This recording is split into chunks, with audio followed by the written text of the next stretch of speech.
Welcome to the Ask the Expert segment of Your Health Matters. We're joined today by Dr. Jeffrey Small, who will be discussing bariatric surgery now. Welcome, Dr. Small. Thank you.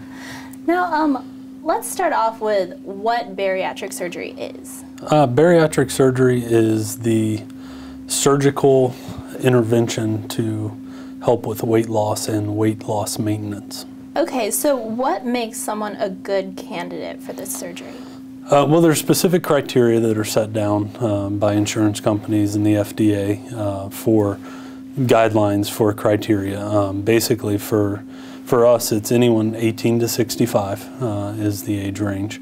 And then you have to meet certain body mass index criteria, which is a way of figuring up how obese a person is using height and weight. And the general guidelines are anyone with a BMI over 40 is a candidate for bariatric surgery, or a BMI over 35 with a comorbidity. Now, a comorbidity is a health condition or disease such as diabetes, high blood pressure, coronary artery disease, reflux disease, hyperlipidemia or high cholesterol. Those things are considered. Also, sleep apnea is a big comorbidity that we look at. Now, I guess there's two different major kinds of bariatric surgery. So we have the lap band and the gastric bypass, right? Correct. Now, what are the differences between those two? The differences are, the major differences are how they actually work. The band is a device that goes in, wraps around the top of the stomach, creates a small 30 cc pouch, or about the size of a golf ball, which restricts how much food a person can take in at one time.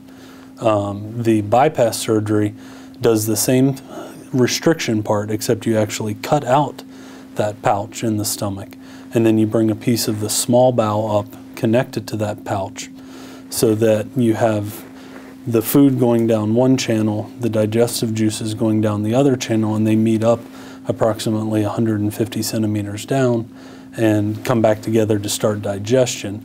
What that allows it to do is give it a malabsorptive component, so that food you eat doesn't start getting fully digested until it reaches where the biliary and pancreatic enzymes come in to help digest the food, so you don't absorb all the calories and nutrients out of what you're eating. You can't eat very much food with that, right? Right, right. When our patients post-operatively start out, they actually start out with about a quarter cup of food is going to stuff them. Some of them can't even get a whole quarter cup of food. Now, that's a meal. That's not a serving of each thing. That's the whole meal is a quarter cup of food. But then over time, that pouch stretches a little, and we actually want them to get up to about a cup of food per meal and then maintain that volume for the rest of their life. Because if you do continuously overeat, you can stretch the pouch larger and start putting weight back on.